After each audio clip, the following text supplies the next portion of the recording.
अब आइए हम बात कर लेते हैं प्यूरिन सिंथेसिस की भी, फिर हम यहाँ पे दोनों में बात करेंगे कैसे कैसे क्या होता है, कहाँ पे कौन सी ड्रग एक्ट करती है। तो प्यूरिन सिंथेसिस देखिए, प्यूरिन सिंथेसिस क्या है, बेस प्रोडक्शन और रिफ्यूज फ्रॉम सॉल्वेट पाथवे। तो प्यूरिन प्रोडक्शन हमको कहाँ से देखने को मिलता है, तो देखिए तो प्यूरिन बेस का फॉर्मेशन देखने को मिलेगा जो हम यहाँ पे बात कर रहे हैं, ठीक है, कि प्यूरिन सिंथेसिस ऐसे हो रही है, इसकी हम यहाँ पे बात करें। और प्यूरिन सिंथेसिस हमको सॉल्वेट पाथवे से भी देखने को मिलती है। देखिए सॉल्वेट पाथवे यहाँ पे हम बात करेंगे। सॉल्वेट पाथवे में क्या होता है कि जब इसका ब्रेक डाउन होता है ना न्यूक्लिक एसिड का, तो फिर इसको दोबारा रिसाइकिल कर देता है। सॉल्वेट पाथवे क्या होती है, रिसाइकलिंग पाथवे होती है, अभी हम यहाँ पे बात करेंगे, ठीक है। तो सॉल्वेट पाथवे से भी और बेस से भी, यानी बिल्कुल नए तरीके से प्यूरिन की सिंथेसिस को देखने को मिलती है। और यहाँ पे देखिए क्या होता है कि यहाँ पे भी यही राइबोज होगा और पेंटोज शुगर यानी फास्फेट ग्रुप होगा। तो यहाँ पे राइबोज और फास्फेट यहाँ पे होगा, इसको हम राइबोज 5 फास्फेट बोलते हैं, यानी यहाँ पे राइबोज है और यहाँ पे फास्फेट होगा, ठीक है। फिफ्थ कार्बन पे, ये फर्स्ट सेकंड थर्ड फोर्थ और ये जो है ये हमारा फिफ्थ कार्बन पे देखिए यहाँ पे फास्फेट प्रेजेंट है, ठीक है। इसको हम राइबोज 5 फास्फेट बोले। और राइबोज 5 फास्फेट देखिए यहाँ पे वही सेम कन्वर्ट होगा, इस तरीके से यहाँ पे पिरामिडिन सिंथेसिस में कन्वर्ट होता है और यहाँ पे वही सेम एंजाइम वर्क करेगा, फास्फोराइबोसाइल पायरोफॉस्फेट सिंथेटेज। जब इस पे वर्क करेगा तो इसको बना देगा फास्फोराइबोसाइल पायरोफॉस्फेट। और फास्फोराइबोसाइल पायरोफॉस्फेट यहाँ पे देखिए, यहाँ पे क्या होगा कि ये ग्लूटामाइन जो है इससे कंबाइन करेगा। ग्लूटामाइन जब इससे कंबाइन करेगा और यहाँ पे एंजाइम और करता है phosphoribosyl pyrophosphate glutamyl amido transferase. तो ये देखिए ये एंजाइम यहाँ पे और करता है phosphoribosyl pyrophosphate glutamyl amido transferase,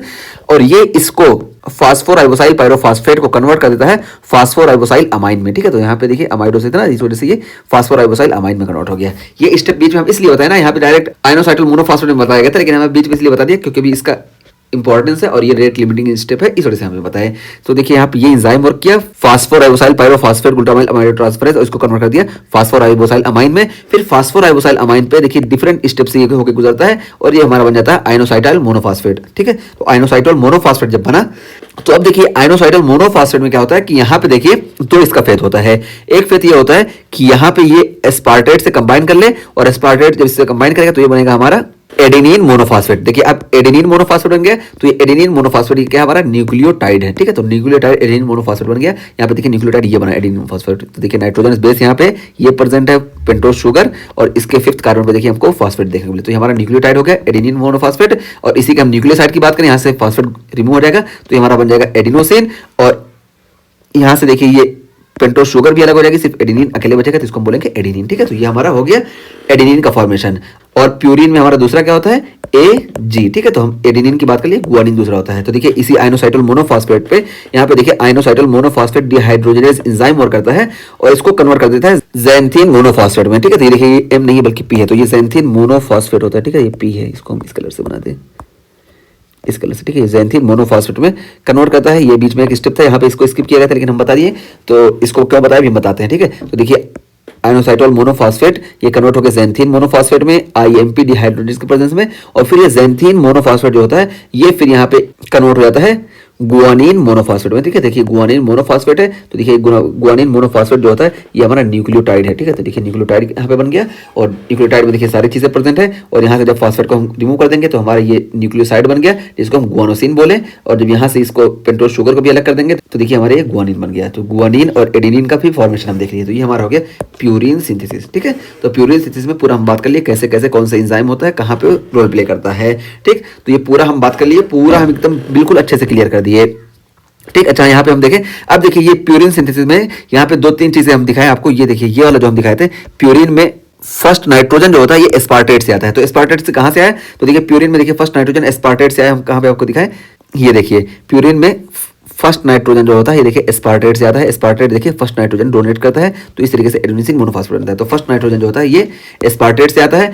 और इसी तरीके से देखिए हम यहाँ पे दिखाएं कि ये जो थर्ड और नाइन्थ नाइट्रोजन है ये हमारा ग्लूटामाइन से आता है। और ये ग्लूटामाइन से कैसे कंबाइन होता है, तो देखिए यहाँ पे भी दिखाया गया कि ग्लूटामाइन से यहाँ पे देखिए 9th कार्बन एटम ऐड होता है और यहाँ पे देखिए ग्लूटामाइन से यहाँ पे देखिए अमोनिया ऐड होता है, ठीक है। तो यहाँ इस तरीके से ये ऐड होता है। तो ये एक्स्ट्रा चीजें थी, हमें बता दी कैसे कैसे ऐड होता है।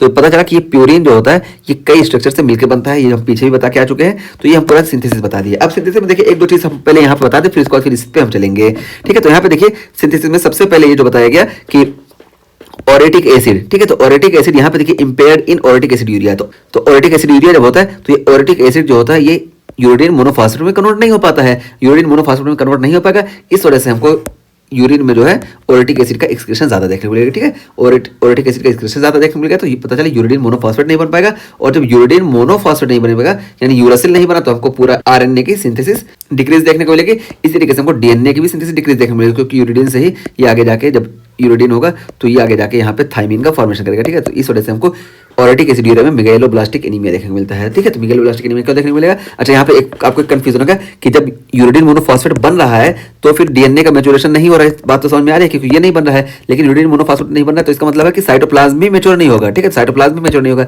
तो क्यों साइटोप्लाज्म बड़ा हो रहा है? तो साइटोप्लाज्म बड़ा इसलिए होगा ना क्योंकि जब डीएनए का मैच्योरेशन नहीं होगा तो साइटोप्लाज्म में देखिए जो थोड़ा बहुत ये है ना, तो यूडीपी थोड़ा बहुत बनेगा तो ये साइटोप्लाज्म के मैच्योरेशन में रोल प्ले करेगा। जब यहाँ से बचेगा तब तो आगे जाएगा, यहाँ जो हल्का फुल्का आ रहा था ये साइटोप्लाज्म को जो है मैच्योर करने में रोल प्ले करेगा, इस वजह से साइटोप्लाज्म जो होगा साइज बड़ी होगी, जबकि डीएनए में बिल्कुल नहीं जाएगा, इस वजह से डीएनए की यानी न्यूक्लियस की साइज छोटी होगी, इस वजह से हमको मेगालोब्लास्टिक एनीमिया ओरेटिक एसिडुरिया की कंडीशन में देखने को मिलता है। तो ये चीज़ हम यहाँ पे बता दी है। और ड्रग्स की भी हम बात करते हैं, ड्रग्स की हम बात करेंगे, कोई ड्रग अलग से यहाँ पे बताया भी गया है तो उस टाइम पे हम ड्रग्स को यहाँ पे जब बताएंगे तो यहाँ पे आपको दिखा भी देंगे। ये एक इंपॉर्टेंट रेलिवेंट पॉइंट था। और बाकी हम यूरिया साइकिल वाला जो आपको कंबाइन करके बताएं कि यूरिया साइकिल में हमको ऐसे देखने को मिलता है। तो देखिए यूरिया साइकिल में हमको इस एंजाइम की सबसे ज़्यादा डिफिशियंसी देखने को मिलती है, जिसको हम बोलते हैं ऑर्निथिन ट्रांसकार्बामाइलेज। तो ऑर्निथिन ट्रांसकार्बामाइलेज की डिफिशियंसी देखने को मिलती है, इस वजह से हमको हाइपर एमोनीमिया देखने को मिलता है। NH3 जो होता है ये ज्यादा हो जाता है यूरिया साइकिल के उसकी वजह से, इस ऑर्निथिन ट्रांसकार्बामाइलेज की डिफिशियंसी में। लेकिन यहाँ पे देखिए माइटोकॉन्ड्रिया में जो प्रोडक्ट बना ये हमारा होता है कार्बामाइल फास्फेट। जब कार्बामाइल फास्फेट यहाँ बना तो जब ये आगे नहीं रहेगा ना तो ये कार्बामाइल फास्फेट ये बाहर भी आ जाता है साइटोप्लाज्म में, और साइटोप्लाज्म में हमारा अलग से एक एंजाइम प्रेजेंट होता है जिसको हम एस्पार्टेट ट्रांसकार्बामाइलेज बोलते हैं। तो इस एस्पार्टेट देखिए यहाँ पे हम दिखाए भी हैं, यहाँ पे देखिए इस एस्पार्टेट ट्रांसकार्बामाइलेज की डिफिशियंसी में ये कार्बामाइल जो यहाँ अंदर बना था ये बाहर आ गया कार्बामाइल फास्फेट, और ये जैसे यहाँ पे होता था वैसे ये वाला आके यहाँ पे इस तरह से ये रिएक्शन जाएगा और ये ऑर्टिक एसिड का फॉर्मेशन होगा। इस वजह से हमको यूरिया साइकिल यानी ऑर्निथिन ट्रांसकार्बामाइलेज की डिफिशियंसी की कंडीशन में भी हमको ऑरेटिक एसिड यूरिया देखने को मिलती है, ठीक है। तो ऑरेटिक एसिड यूरिया यहाँ पे भी देखने को मिलेगी। लेकिन दोनों में फर्क कैसे करेंगे कि ये ऑरेटिक एसिड यूरिया हमको इस पाथवे में डिफेक्ट की वजह से देखने को मिल रहा है या इस पाथवे में डिफेक्ट की वजह से देखने को मिल रहा है। तो यहाँ पे हम फर्क ऐसे करेंगे कि अगर हमको यूरिया साइकिल में परेशानी है तो यहाँ पे हमको हाइपर एमोनीमिया देखने को मिलेगा, लेकिन अगर हमको सिर्फ पायरिमिडीन सिंथेसिस में परेशानी देखने को मिल रही है तो हाइपर अमोनीमिया नहीं देखने को मिलेगा, ठीक। तो ये चीज हम डिफरेंशिएशन में बता दिए थे आपको।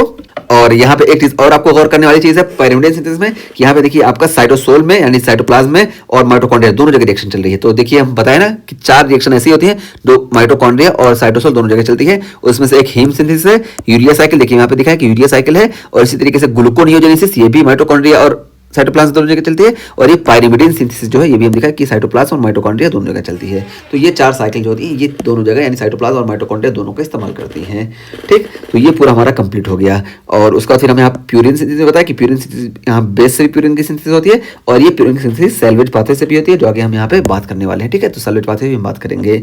तो ये हो गया। और देखिए हम सारा दिखाया कि ये जो हमारा न्यूक्लियोटाइड बनता है ये न्यूक्लियोटाइड जो होते हैं यही स्ट्रक्चरल यूनिट होते हैं हमारे डीएनए के, ठीक है। तो डीएनए के स्ट्रक्चरल यूनिट यही होते हैं। अगर ये नहीं बनेंगे तो डीएनए जो एक चैन की तरह है, एक कड़ी की तरह, तो डीएनए की कड़ी का फॉर्मेशन नहीं होगा, और जब कड़ी का फॉर्मेशन नहीं होगा तो डीएनए आगे सिंथेसाइज नहीं होगा, इस वजह से सेल साइकिल पूरी स्टॉप हो जाएगी, ठीक है। तो ये हमारा ये हो गया। अब देखिए यहाँ पे क्या बताया गया।